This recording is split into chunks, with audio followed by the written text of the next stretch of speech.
Tonight, a CBC News investigation is raising new questions about whether organized crime has infiltrated the Canada Revenue Agency. The RCMP has already been investigating the tax office in Montreal. Now, our colleagues at Radio-Canada have obtained a suspicious tax refund. And wait till you hear who it was sent to. Our senior investigative correspondent, Diana Swain, joins us with the details on this. Diana. Peter, for the last 3 years, our colleagues at Radio-Canada's investigative program Enquête have been looking into alleged infiltration of organized crime into Canada's Revenue Agency. Tonight, a troubling new piece of information involving the most notorious crime family in the country.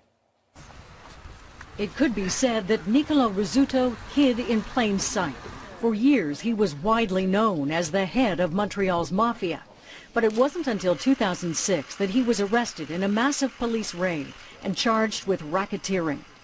The same year, Canada Revenue Agency put a lien on his home, alleging he owed more than $1.5 million in unpaid taxes, which is what makes this new discovery so astonishing.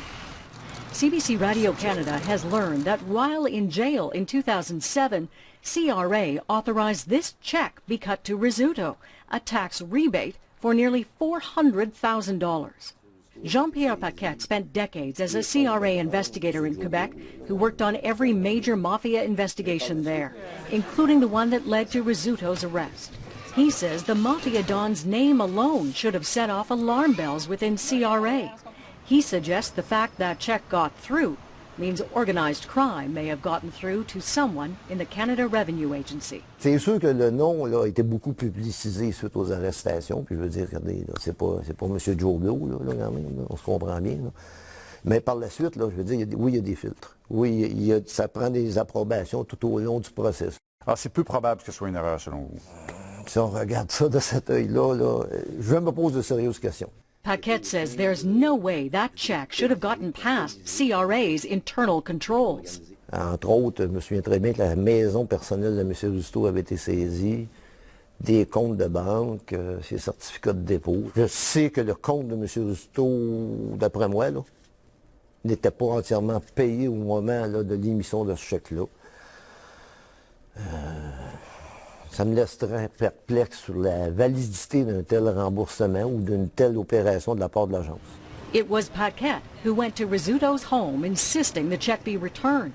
He says Rizzuto's daughter handed it to him in the kitchen, the very room where 3 years later, having been released from prison, Rizzuto was killed by a sniper who fired a single shot through the patio doors into his head. Asked to explain how a man with a huge tax bill, an ongoing trial, and known ties to organized crime could get a massive tax refund while sitting in jail, CRA says privacy provisions of the Income Tax Act prevent them from discussing specifics. However, it says it would be irresponsible for us to suggest that anything inappropriate or illicit took place between CRA and Mr. Rizzuto. Now, Rizzuto is a well-known figure in Montreal, no doubt about that, but he's also figured and figuring in the Charbonneau inquiry. That's right. As people will remember, that inquiry focused on allegations of corruption inside Quebec's construction industry. And last fall, police surveillance video that was taken years earlier was made public. And you'll see Mr. Rizzuto there, stuffing a wad of money into his sock. That was his cut of the kickback for a particular project.